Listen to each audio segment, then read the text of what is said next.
ప్రస్తుత social media యుగానికి చెందిన పిల్లలకు చిన్న వయసులోనే ఎన్నో విషయాలు తెలిసిపోతున్నాయి.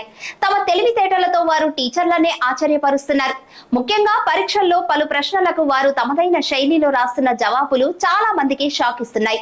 తాజాగా ఓ విద్యార్థి రాసిన జవాబు చూస్తే నివ్వెరపోవాల్సిందే. ఆ జవాబు ప్రస్తుతం సోషల్ మీడియాలో వైరల్ అయ్యింది. చదువుకోవడం ఎందుకు ముఖ్యమనే ప్రశ్నకు జవాబుగా ఓ విద్యార్థి, చదువుకోవడం చాలా ముఖ్యం, కానీ మాకు చదువుకోవడానికి సమయం లేదు. ఎందుకంటే సంవత్సరానికి 365 రోజులు, అందులో 52 ఆదివారాలు, 50 వేసవి సెలవులు, రోజు 8 గంటలు నిద్రపోవాలి. అంటే 122 రోజులు పోయాయి.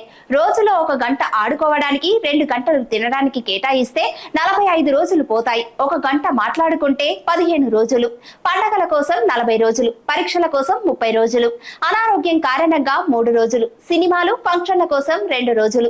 ఇవన్నీ పోగా సంవత్సరంలో ఒకే ఒక్క రోజు చదువుకోవడానికి మిగిలి ఉంది. అది నా పుట్టినరోజు. కాబట్టి చదువుకోవడం కోసం సంవత్సరంలో మరికొన్ని రోజులు పొడిగించాలని ప్రభుత్వాన్ని అభ్యర్థిస్తున్నాను అంటూ ఆ కుర్రాడు రాశాడు. ఆ కుర్రాడు రాసిన తీరుకు టీచర్ షాక్ అయ్యారు. 10కి 10 మార్కులు వేసి ఆ జవాబు పత్రాన్ని సోషల్ మీడియాలో షేర్ చేశారు. ఈ పోస్టు సోషల్ మీడియాలో వైరల్ గా మారింది.